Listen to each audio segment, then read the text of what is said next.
Well, a very pleasant good morning. Time for Money Info, brought to you by Princeton Research. Don't forget that research report comes out every Sunday. And get it at PrincetonResearch.com with Mike King in Las Vegas and Charles Moskowitz in Red Sox territory. Good morning, guys. Good morning. How are things going in the world of finance with just some mild instability going on in the world? Well, we're down about 100. Any S&Ps are down $6 and change. Gold is up $8 or $9. So, in other words, nothing other than a fairly tame day.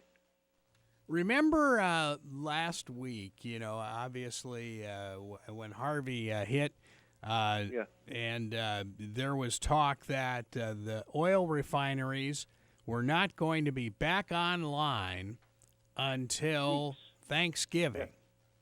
Yeah. And some of them are already back up. Not so much. It's like, huh? But you know what? What I thought was absolutely amazing, like Exxon or not, their people put a pump station up for was it Beaumont or one of the towns that got flooded, because the only reason it got flooded was because the pump station was down. So had gotten flooded.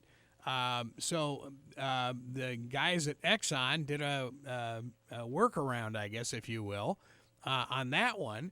And then they started working on some other oil refineries. And I thought, wow, this is truly amazing cooperation going on here. Yeah, it was something. Well, I mentioned it in the letter, but the price of RBOB, which is the contract for unleaded gas, was up pretty substantially, Thursday and Friday.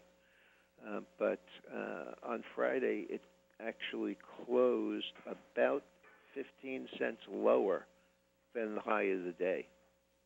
And so, that's coming back in. Let me see, this morning, RBOB gasoline down 7 more cents. So it was $1.92 and change on Friday morning, and right now it's $1.67.5. Wow. That's a pretty amazing drop. Now, I noticed over the weekend, I filled up the car with gas, and it doesn't take anything but high test. Yep. And I think I paid $2.45 or $2.55 in that range for it.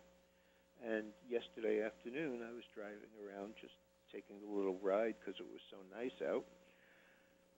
I saw it for $3.04 in one place, and I didn't see it any place where it was under,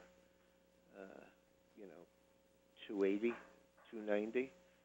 And so, even the easier one to relate to, of course, is regular. And regular had gone from, when I was filling up my car the other day for $2.45 or $2.49, regular was about 30 or 35 cents under that. So, 30 cents, $2.15 or so. Yesterday, it was $2.55. Yeah.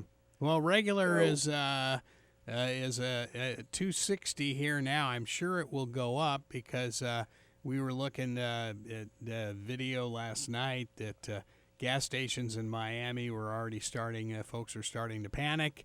Obviously, the one that is on the 6 o'clock news last night, they were showing grocery stores that had no water left. Yeah. We actually were shopping in the 6 o'clock hour last night in our local Publix store, and it was wiped clean in the water department. So we're gonna go hit it today. But yeah, it's this one is scary for us.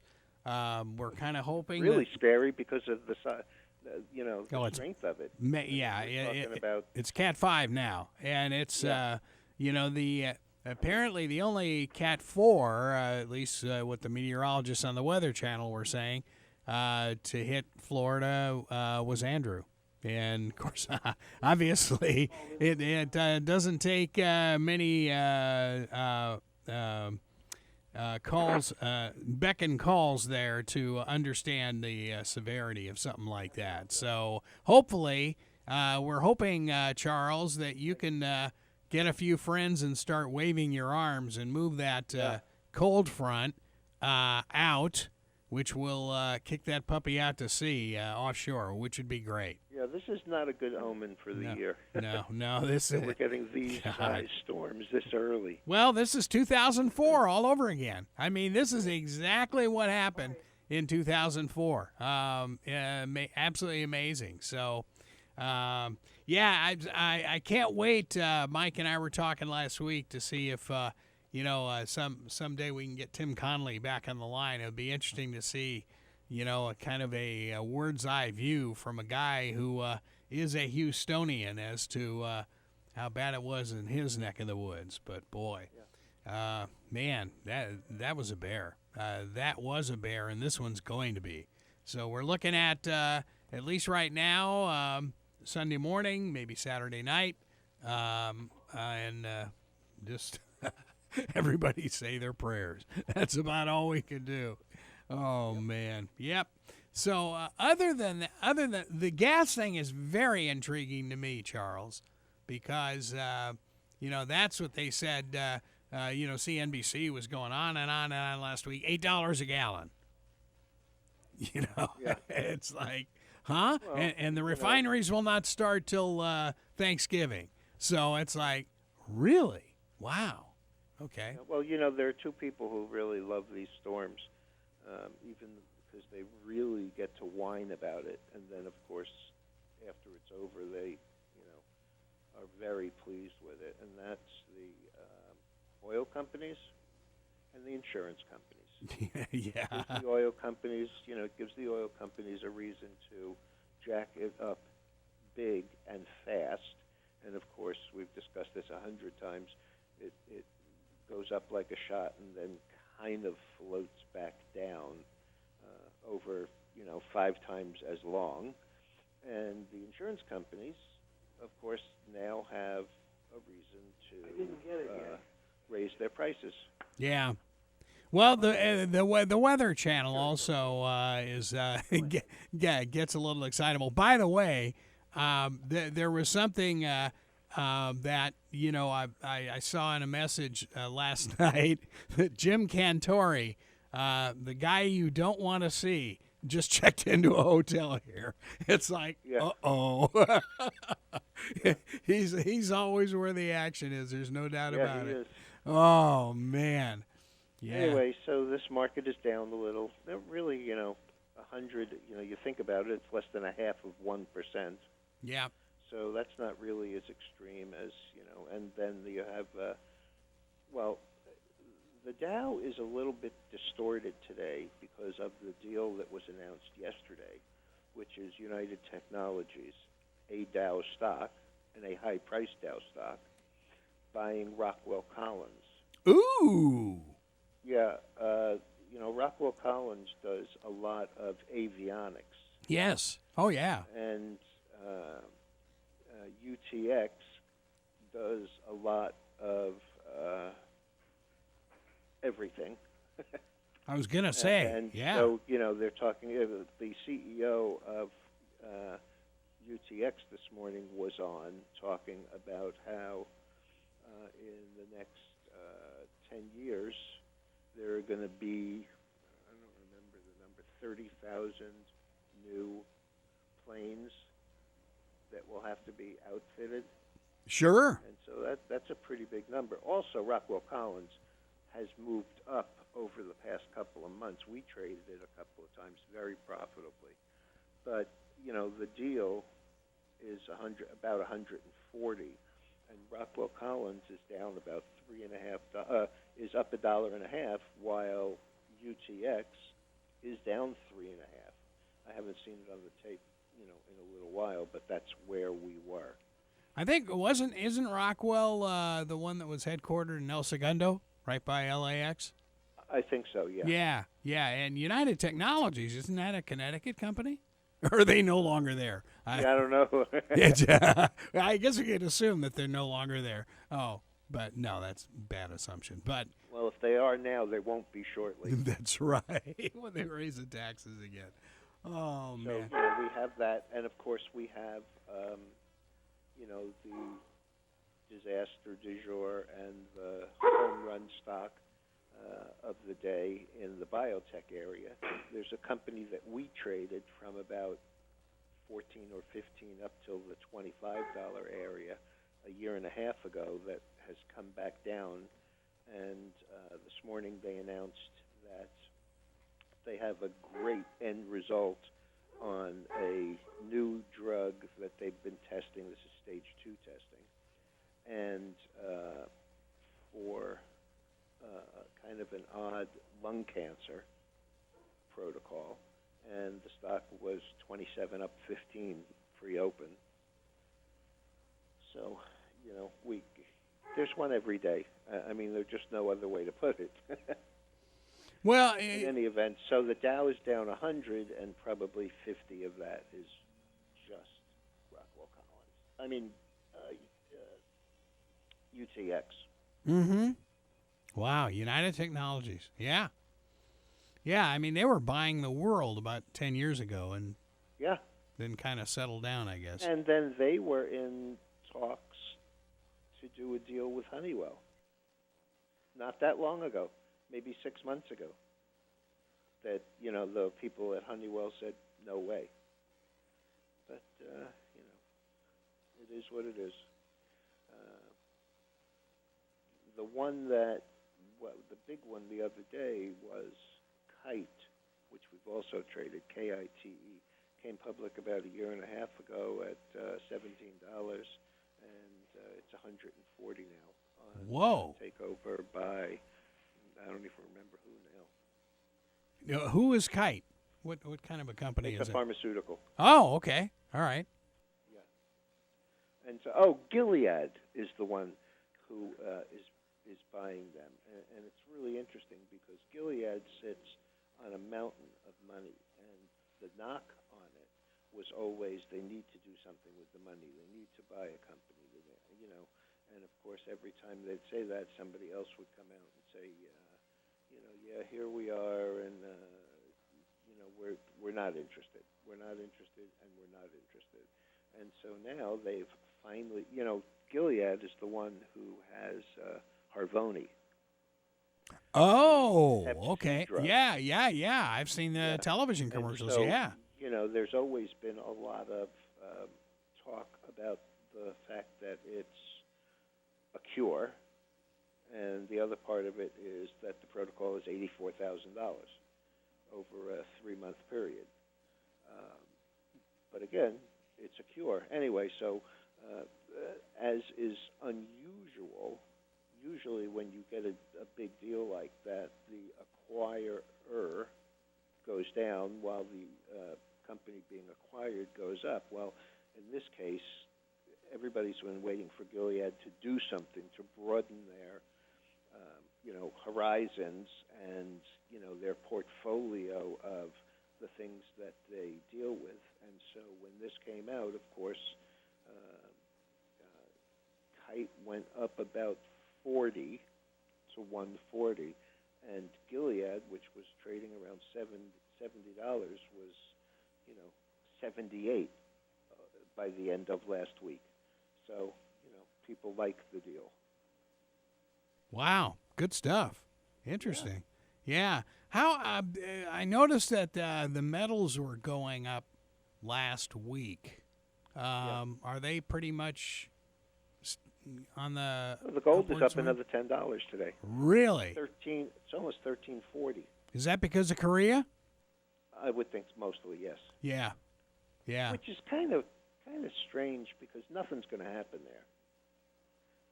I mean, realistically, nothing is going to happen there.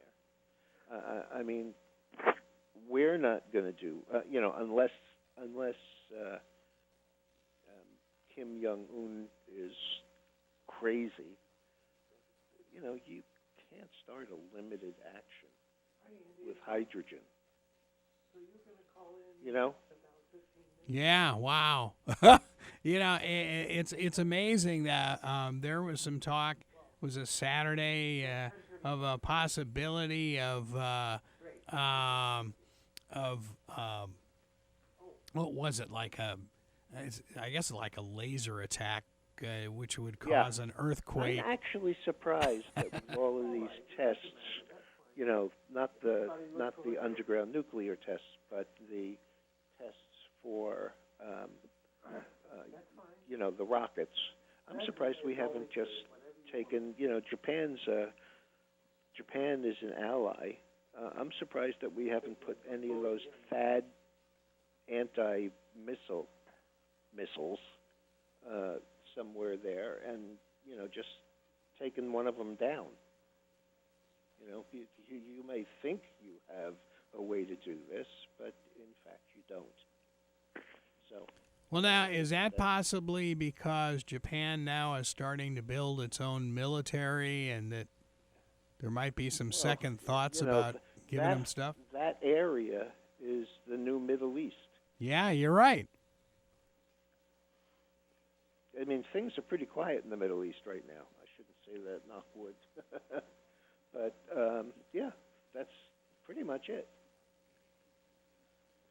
Wow. There's Yeah. Gilead going by on the tape at 83.18. Wow. So we've gone from the very low 70s to the mid 80s, and United Technologies is down 450 or 4%, and the other one is up a dollar. And Insmed, the one I mentioned before, 26.85, up 14.56. It's 125%. Yeah, I remember So about nothing to, 1,000 years ago. It wasn't it yeah, North American Rockwell at one point? I mean, yeah, I'm talking way back in the 70s and yeah. stuff. I mean, Yeah. I traded the stock off a chart and thought that that's what I was trading, Rockwell. Yeah. I thought it was the old Rockwell, and fortunately we made money on it. But then somebody said, well, they're in the avionics business, and I said, really? By Yeah. the way, speaking of trading, we just bought some XRT calls. XRT is the retail ETF, and I had them in about 15 cents under the market, and when we opened down, they filled them at 54 cents, and they've been as high as 68 cents since then. So we have that, and we have in the big account, in the stock account, we have a bunch of okay positions, but we are long the silver, which of course is getting dragged up with the gold, as well as LABU, which is a biotech ETF. On the retail side, the issue really is, when you go through these prolonged periods of disappointments that started, 3 quarters ago or almost a year ago, what happens is these guys get these very easy to beat comps from the beginning of their move down. And I think that we've gotten to a point now with retail stocks that we could see a fairly tradable bounce here. If we get a 5% move on the actual stocks, the calls will probably get about 100% of a move. So that's why we're in Well, that's there. good It's stuff. all the Yeah. leverage. Oh yeah. But the account, the option only account, is up 124%. Wow. So a $10,000 account year to date is currently worth um, $22,500. Wow. That's great. Well, Huh. it's average for us. That's I mean, I'm not trying to be cute about it, but last year, was an off year at up 70%. 2 years before that, we were up 204%. So, it all evens out. But this year, the big difference has been we generally have some really big trades. So we'll just call those, the home run trades. Most of these trades this year have been singles and doubles, but a lot of them. And so, we have, I think we're about, I don't have to think about it. I have it on a spreadsheet. Um, the big account is like 90 out of 140 or something. I mean, that's a pretty phenomenal win-loss record. I mean, it's been unusual. It's just been, this is what happens when the market trends. You get to sit on them and you can pick any of them and you have it, in the markets. The, one second, let me see if I can pull this up. No. But, we're not using a lot of equity in the small account. I think we had, including what we bought this morning, only about $1,500 at risk. So, using the 50% down rule, $1,500 doesn't really look like much. Okay, in the small account, the options-only account, we are 98 for 154 trades. That's 62%. Wow! Congratulations. Yeah. And in the That's big great. account, we are, let's see, 133 out of 194. And that on a realized basis has gains of about 40,000. But, it's 10 times the size of the little account. Sure. So that's not really that unusual. But it is a nice gain. I mean, even with all of the great market that we have had this year, and we are at new highs, but, it's not 40% up, I'll tell you that. Yeah, no doubt. So, what's been very interesting is, you had, like, especially CNBC was all over, that Trump would create so much chaos, which he has, that the market would crash. And so far, it hasn't happened yet. Yeah. Well, there are a lot of reasons for that. But the biggest reason I would say is that you're looking at a market where even though the raw numbers are pretty extreme and very positive for market caps,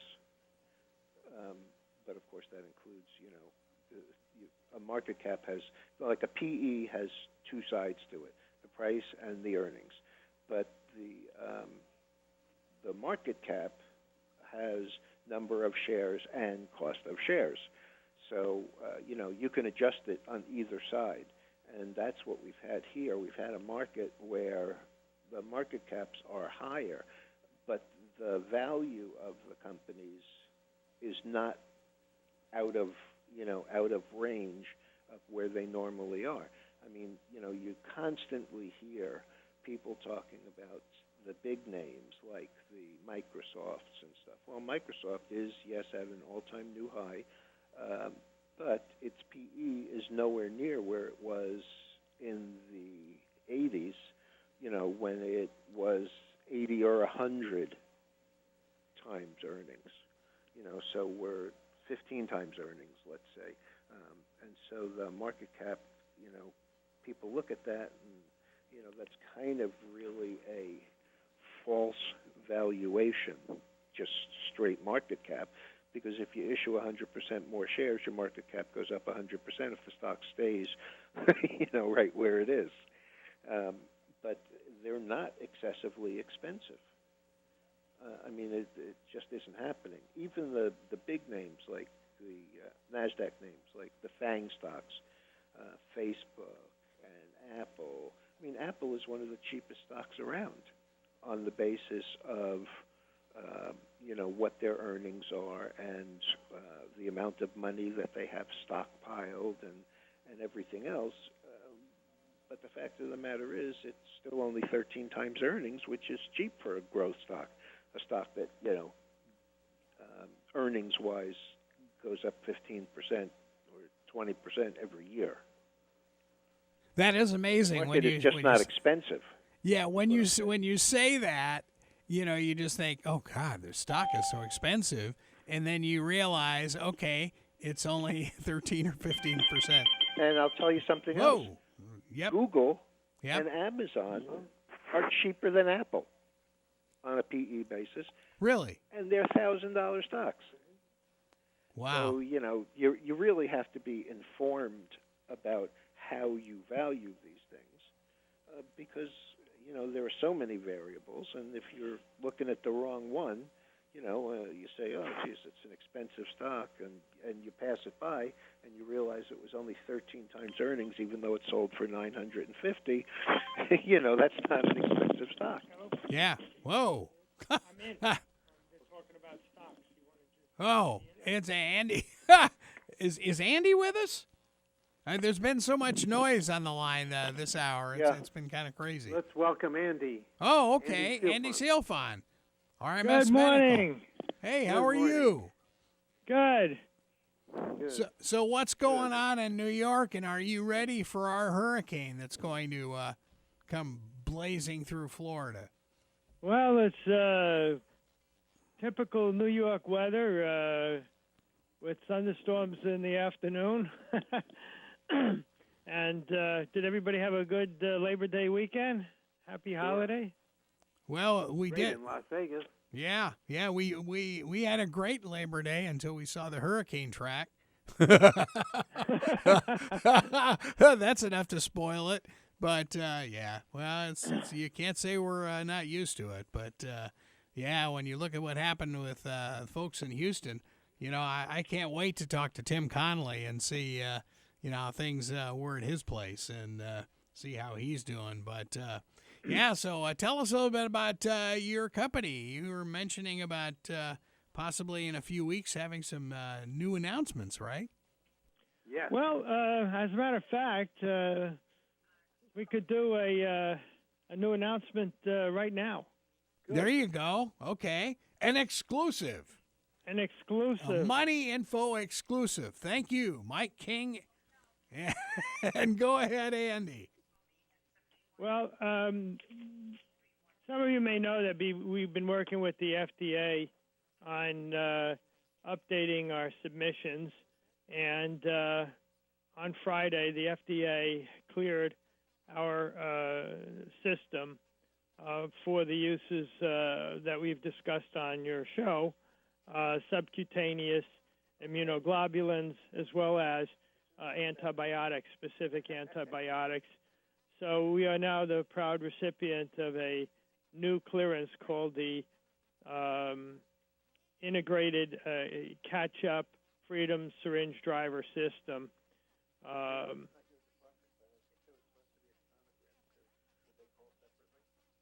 Is there Syringe driver system. Yes. It would sound like there was another conversation. So we're really pleased because this ends any question about how our products have historically been used and are being used. We are the market leader in the United States and making some very dramatic inroads worldwide.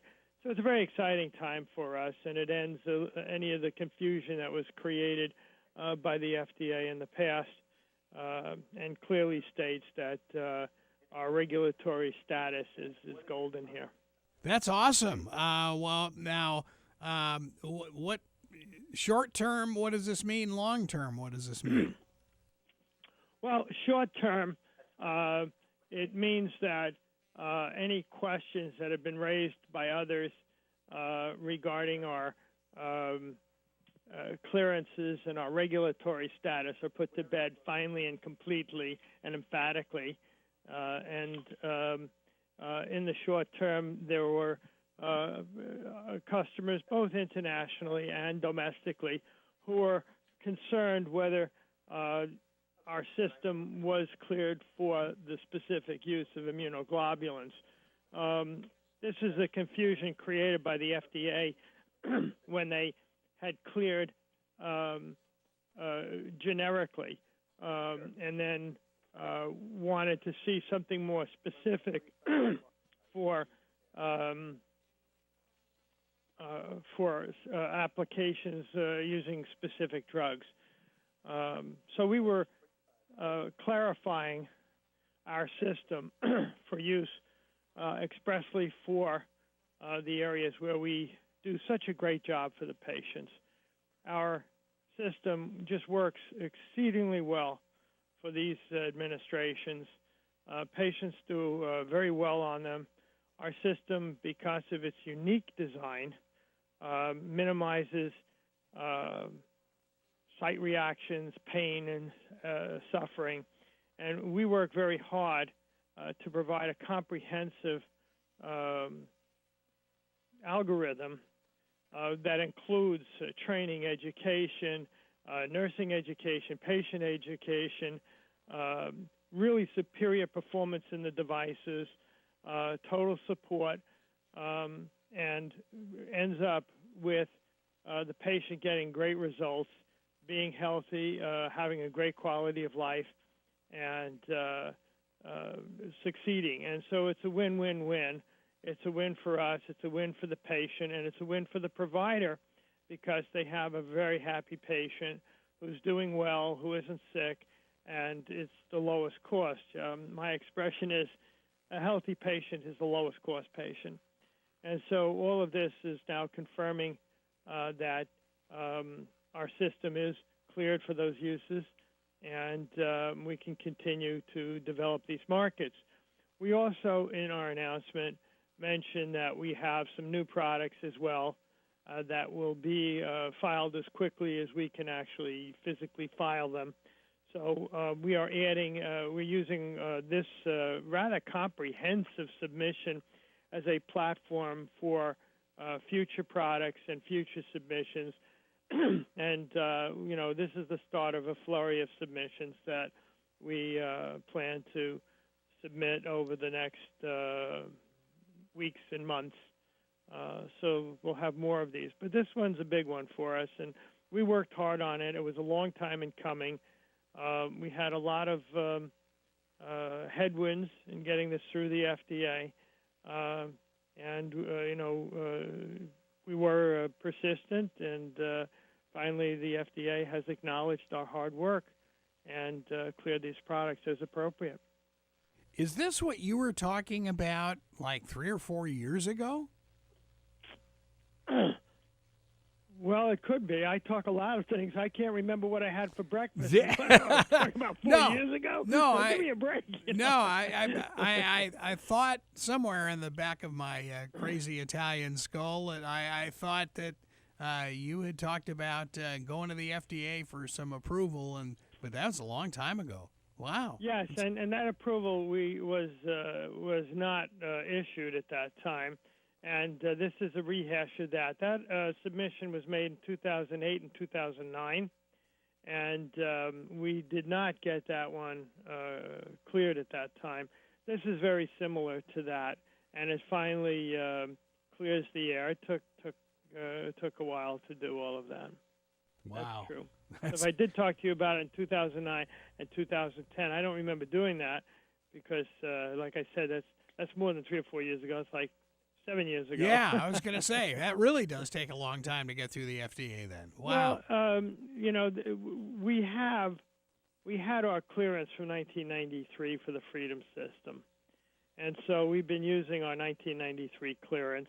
We did get new clearances for our needle sets in 2011 and 2013. And so the documentation was pretty complete as to what we were doing and where we were moving and what products we were selling. And some of the noise that came from FDA really, we believe, wasn't appropriate. But this answers it for them, for us, and for the world.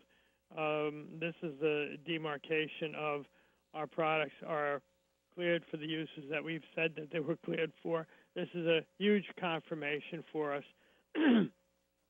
they did ask for an awful lot of technical information, and it was all provided to them. So we're real happy to have this clearance in our system now, and it will be the platform on which we build the future products. We have so many ideas, and we were kind of tied up in getting this done. So now this is done, we have the opportunity to develop our new products and really continue this process.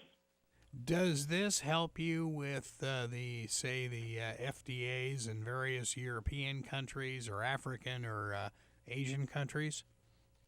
This helps everywhere. It just clarifies the status in the United States. The FDA had issued our certificates of foreign government back in March, so there were no regulatory issues, so they wouldn't have issued those.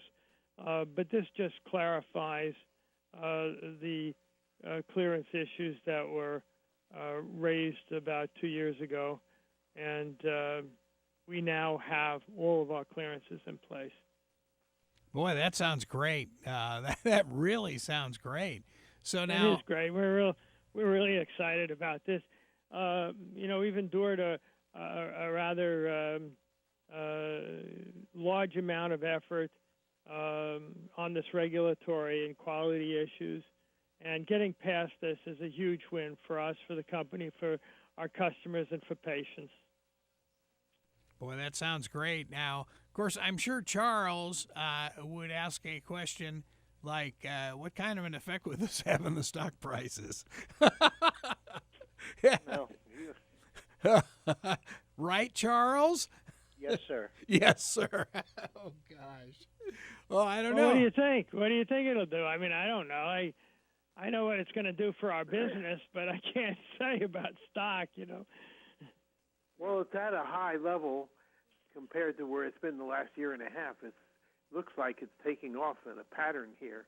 At 52, 53 cents now, it's certainly looking good. Well, as they say in Brooklyn, it can't hoit. That's true. That's true. And yeah, nothing like having the seal of approval from the FDA. And, yeah. I've been on and off on this call a little, so in case I missed it, have you mentioned anything, Andy, about the FEMA possibilities here? Because I know they're pretty extreme, and I know that they're looking at a lot of. They're looking at, I think, the needle sets, and I think they're also looking. Obviously, they're looking at the Freedom Pump. We think that that we can embark on that a little bit more aggressively now. Clearly, with what happened in Texas and what might happen in Florida, God forbid, our equipment can help and save lives. That's why we're here. Yep. And so, any way that we can reach the users, the clinicians, medical teams, the emergency services, in a way that impacts and helps people save lives, we want to do that. So clearly, this will be helpful. What is the cost of the Freedom Pump? Well, the basic pump is around $350 in round right. figures. The question is, how does the cost compare with other ways of doing this? And so electronic systems that actually don't provide the safety of our system generally cost 3 times as much or more. Then you look at systems that don't work, for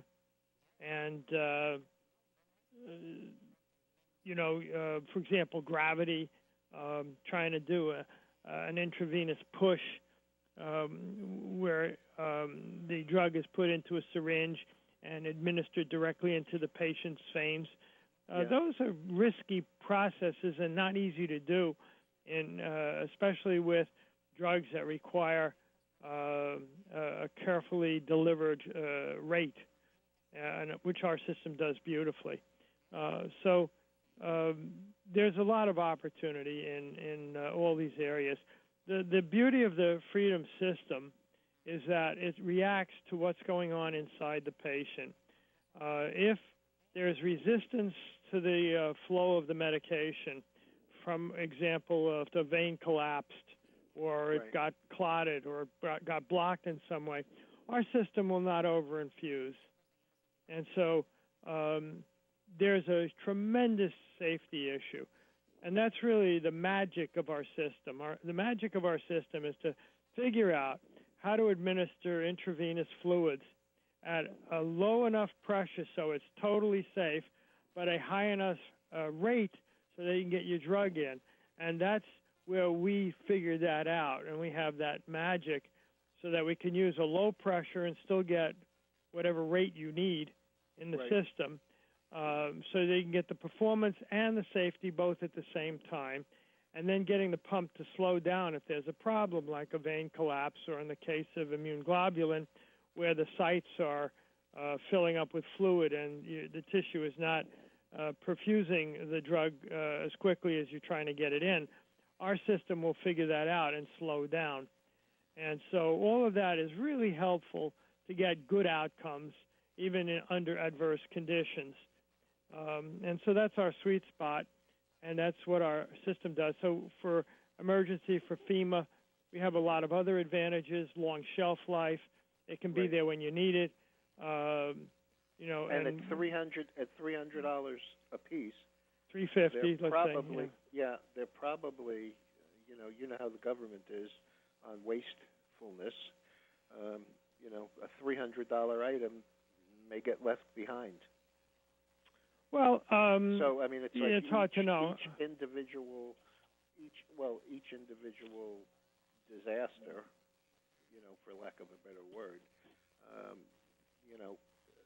you can be selling them over and over and over again, because we know how wasteful the government tends to be, and in the position of dramatically adverse conditions where they're operating, that becomes an issue too. I mean, that's like the whole thing about why war is bullish for the stocks. Well, it's bullish because everything is a one-time use, and after they use it, it's gone, and they need to buy another one. I can see where at $300 a piece, we might be starting to look at something, like that. Well, it would be. Do you have any $20,000 or $30,000 hammers that you want to? No, we only have toilet seats. Ah, okay. Well. When we're talking about FEMA, there are two products that would be interesting in an emergency situation. Obviously, to administer any kind of infusions, the Freedom system would be ideal. We also have the RescueVac airway management system, which is a suction system, which is very much needed for patients' respiratory issues and so on. And, of course, our products are non-electric and high performance. And so both of these products really lend themselves very well to the emergency situation. Certainly what happened in Texas, where they have power outages and flooding, and hospitals are managing with limited resources. Our system is available 24/7. Again, it stores well, and it'll be there when you need it. And the emergency team can depend on it, and patients can be saved with it. So is it's there all much good. of a training that's necessary? There's training involved in all of this. Most of the paramedics are very well trained in suction, and would if they haven't used our kind of system, adapt very, very quickly. It's very intuitive when you know suctioning, and and your choice is nothing or a RescueVac. You will figure it out really quickly. Yeah, exactly. Necessity is the mother of all teaching. Right. Charles, any? I That's think that's amazing. going to be. I think that's going to be a home run for the stock. I really do.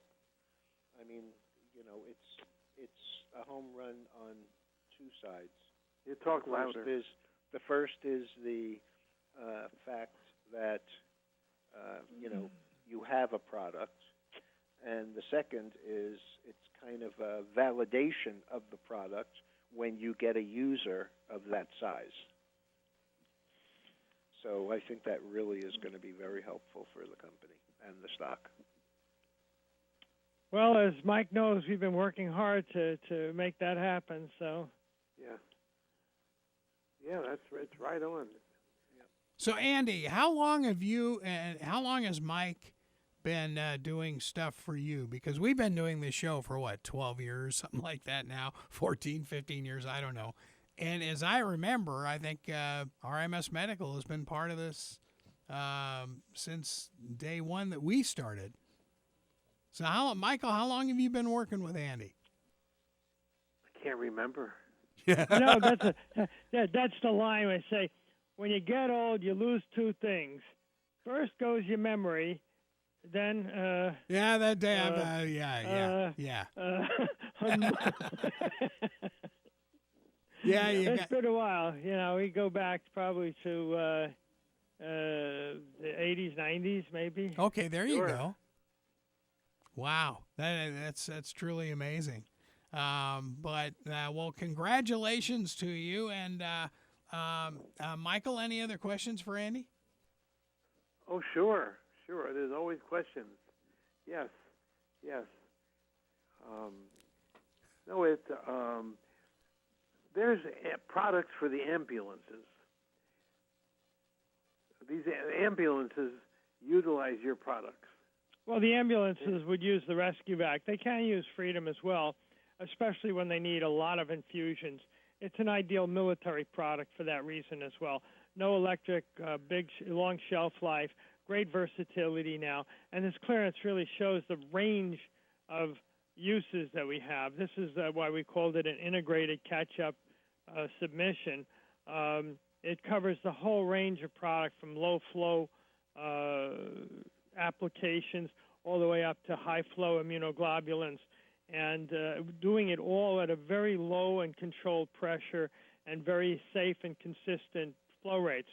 So it has a wide range of uses, both in the ambulance, in the military, in the hospital under emergency conditions, when you have power considerations, when you have cost considerations, when you just have a lot of need. Many EMS centers maybe would be servicing one or two patients at a time per ambulance, and all of a sudden you have a catastrophe and you have 30 people that you need to treat. And so when you have large numbers, again, we can react to that. If you have the products, you can administer fairly quickly to a much larger number of people. Our systems aren't really designed for that in ambulances and in many emergency rooms, and that's why they have to put together these teams to react to what are catastrophes for a local region. Well, that's important. Well, No, it's a great if you don't story. have one, you can tell that you really need it. Yes. Yep. That's right. Yes. Charles, anything else for Andy? Not a thing. All right. Well, have a great day, everyone, then. I'll go back to work here. Okay, Andy Sealfon, RMS Medical, thank you very much, and RMS congratulations. Thank you. Andy, you. stock symbol. REPR. REPR.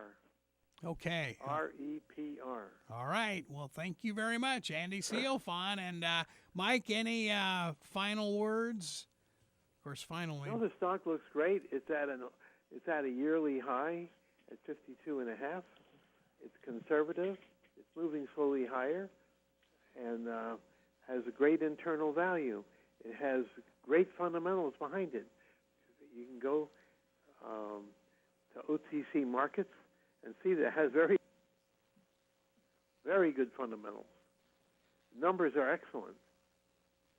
So what are you guys looking at in general for the week ahead, as we've got a couple minutes left? Well, the market has now gone from down about 100 to down about 175, while the oil has continued to move higher.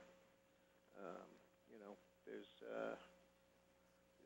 it's a very sloppy day. Fortunately, the volume isn't overwhelming. And the Korean situation is the catalyst. Yeah. That was the catalyst. We just need to. At a time when the markets aren't very strong anyway. This August-September period is traditionally negative anyway. Yeah, we just need our peace envoy Dennis Rodman to sign a peace treaty with North Korea. Oh, good. And, hey, No doubt. That's what you need. People you can count on. Hey, Charles, and think of it this way: you could go see your Boston Celtics in North Korea. Ah, cool. I know. See, I know you couldn't walk to the games like you do the now. The State Department has put a ban on travel to there. Yes, I'm well aware of that. But did that ever? I mean, there are places they suggest that you don't go, but this one is not a suggestion. This is a prohibition. Yeah, but Rodman goes over there all the time. I mean, maybe we'll get lucky. Maybe they'll keep him. You never know. He could be the next leader over there. What do you think? Yeah. Huh? Oh man. Well, guys, thanks for another fine show, and hopefully, we are hopeful that we will be back with you next week. If this building's still standing. You've been listening to Money Info, brought to you by Princeton Research. Don't forget the Money Info Research Report every Sunday night at PrincetonResearch.com.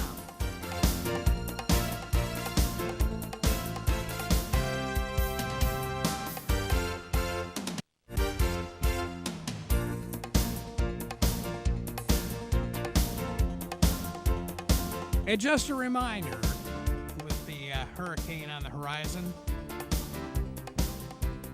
for all you WSTU listeners, if for some reason WSTU goes silent, flip to PSL. And if for some reason, because of the internet, thank you AT&T, that if that goes silent, then flip to 1330. La Gigante will become WPSL, WSTU, and WJNX.